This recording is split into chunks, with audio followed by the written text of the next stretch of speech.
Good morning, dear students. Now we are going to study second point, which is conservation of angular momentum for system of particles. Again, if we have system of particles which comprises of masses m1, m2, m3 up to mn, those are discrete masses, and if instead of external force, instead of external force, external torque, you can say external torque as an external is acting on that system of particles. So we know that external forces causes translational motion of those objects, and due to this external force rotational motion of these objects are caused. So in that case we have to take into account what is the Newton's laws of motion in that case. Now again, if you take ith particle of all those particles, then angular momentum of that ith particle can be found out that, suppose we use letter small l for angular momentum, we know that angular momentum is cross product of r cross p, where p is the linear momentum of that ith particle, vector I, vector r is the position of that particle from axis of rotation. Okay, so for ith particle we can say angular momentum of ith particle Li is position vector of that ith particle from axis of rotation, vector Ri crossed with Pi, and Pi is nothing but Pi is nothing but momentum of that ith particle. Okay, so if you take for whole system, okay, for whole system, this is only for ith particle, we have to take summation over I running from 1 to n Li, so vector addition of angular momentum of all the particles, and this is equal to, on the right hand side we have summation over I, again vector Ri crossed with Pi. Now differentiate this equation with respect to t on the left hand side on and right hand side. So differentiating with respect to t, on the left hand side we get summation over I running from 1 to n dl by dt.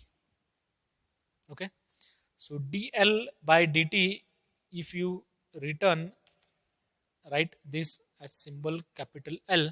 Capital L is the addition of angular momenta of all the particles. So this is L1 plus L2 plus L3. So this is the vector addition of angular momenta of all particles. So on the left hand side, if you replace this by capital L, then here we can write derivative of L with respect to t. On the right hand side is equal to summation over I. Okay, and we have to take derivative of this cross product. Then by using product rule of derivative of cross product, this becomes derivative of first term with respect to time crossed with Pi plus Ri, okay, crossed with derivative of second term. Now call this as equation 1 of this section. So see, in equation 1 we have these two terms. First term is derivative of Ri with respect to time crossed with Pi, and second term is thus. Now consider this term. We know that Pi is nothing but mass of ith particle and velocity of ith particle, and velocity of ith particle can be written as derivative of ith particle. Okay, now if you take cross product of these two terms, so then dri Ri, okay, by dt crossed with pi is equal to, first term remains as it is, dri by dt crossed with pi. Instead of pi you can write this as mi into again dri by dt. So mi is constant, so you can take out this, and here we get dri by dt crossed with dri by dt. We know that property of cross product. A cross A is 0. So here we have same vectors, derivative of Ri with respect to time. So here we get 0. Okay. So in equation first term becomes 0. Now see second term. In the second term, what we have, derivative of pi with respect to time. Okay. So from Newton's second law of motion,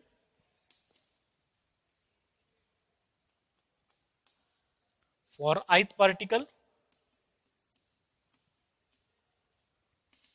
we can write external force on ith particle is dpi by dt. Recall this from our first derivation. We know that external force on ith particle is dpi by dt. But when we take only ith particle, then in that case, here we get, instead of this, we get component of external force on ith particle plus summation over j running from 1 to n Fij internal. Okay. So why we get this factor and why we get this factor, I already explained in our previous lectures. Okay.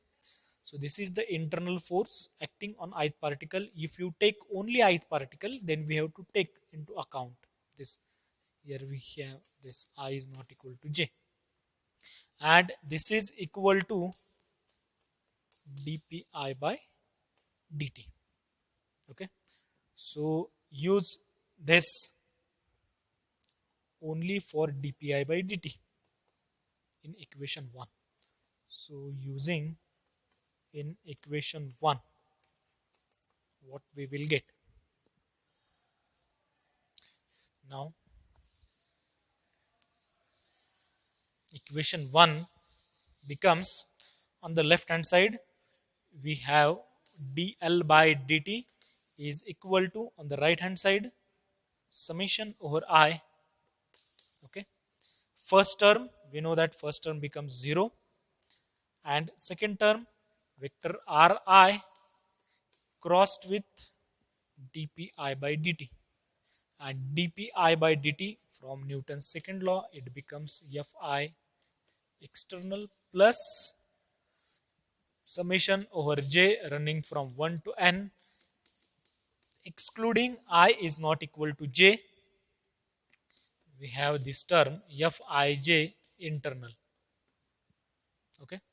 Now this is equal to, if you take this summation over I symbol to this term and this term, what will it become? Summation over I, Ri, summation over I, Fi. Now if you take this term to this term, okay, so what we will get, first term is summation over I running from 1 to n. First term we have to take for Ri crossed with summation over I running from 1 to n. Here we take that term to this Fi external plus, if you take this term over here,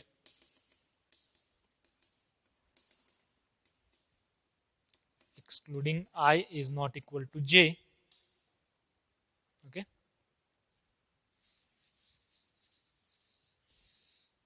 Here we have that factor Fij internal. Then we know that this term, okay, summation over I running from 1 to n, j running from 1 to n, excluding I is not equal to j, Fij internal. this term becomes 0. Why this term becomes 0? Again, I have explained this in our previous lecture. Here we have terms like Fij and Fji. So, from Newton's third law of motion, Fij is the force acting on ith particle due to jth particle, and Fji means what? Force acting on jth particle due to ith particle. So, those forces are equal and opposite. So, those forces cancel each other. That's why this term becomes 0. So, from Newton's third law of motion, this term becomes 0. Okay.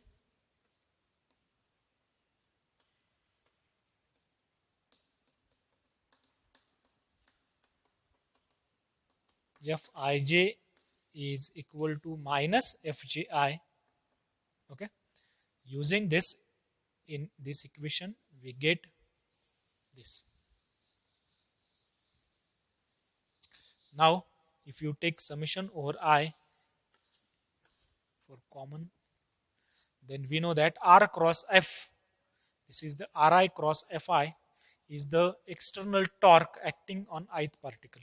We know that external torque is R cross F. So this is summation over I running from N I external.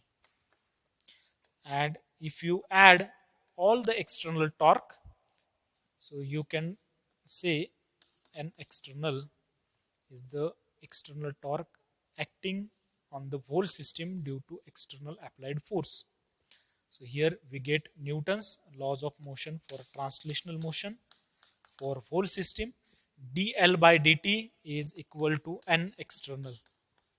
So this is the statement, mathematical expression for Newton's laws of motion for rotational motion in case of system of particles.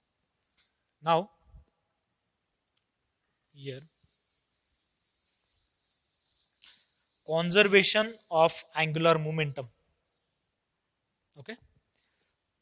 For conservation of angular momentum, if external force acting on the system is in such a way that there is no external torque, which means N external is equal to 0. Due to applied force, there is no any external torque on the whole system. In that case, on the left hand side, we get N external is equal to 0. So, if there is no external torque acting on that system, then dl by dt is equal to 0, which means if derivative of angular momentum is 0, which means L must be constant. Or in another words, we can say angular momentum is conserved. For such system, angular momentum is conserved. So this is the principle of conservation of angular momentum. Now, for planetary motions of sun and all the planets that you can see, there is no any external torque acting on that planets. That's why angular momentum of planetary motion is always conserved. Okay. In the second chapter, we are going to see this factor in more details. So here we stop our lecture. Okay.